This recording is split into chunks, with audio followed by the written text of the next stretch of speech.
Alors sur la trajectoire, je vais essayer de faire vite parce que j'ai un certain nombre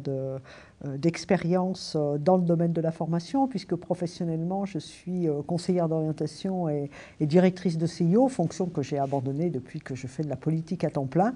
Mais j'étais aussi, sous les précédents mandats, déjà conseillère régionale depuis 1992 et j'ai suivi pour mon groupe les questions d'éducation et de formation depuis 1992. Donc en 2004, mon poste de vice-président a été l'aboutissement normal dans le cadre d'une victoire aux élections régionales sur ce poste de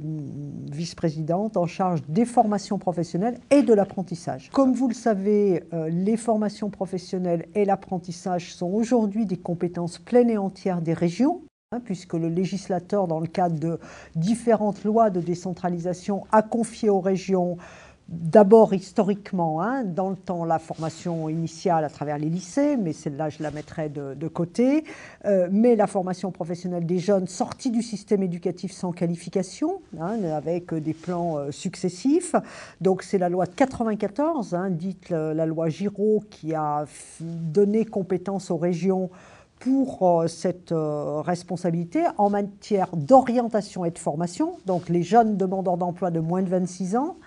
puis les adultes demandeurs d'emploi dans le cadre de la loi de démocratie de proximité de 2002, et en même temps le transfert de l'apprentissage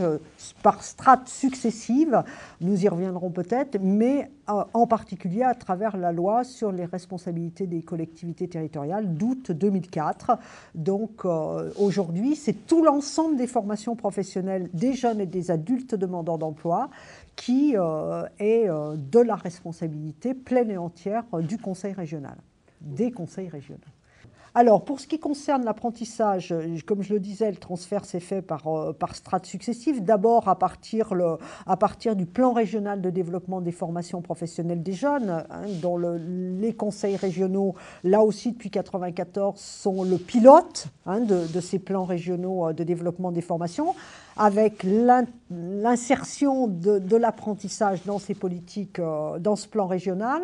et puis petit à petit des transferts de compétences, des transferts de moyens. Et aujourd'hui, la région est compétente pour tout ce qui concerne l'apprentissage. Ça va des ouvertures de sections, des fermetures de sections, des financements de fonctionnement des centres de formation d'apprentis, mais aussi, et ça a été le dernier point, le transfert de ce qu'on appelait l'indemnité compensatrice de formation versée à tout employeur d'apprentis, à tout maître d'apprentissage, qui est aujourd'hui, depuis le 1er janvier 2005, transféré aux régions.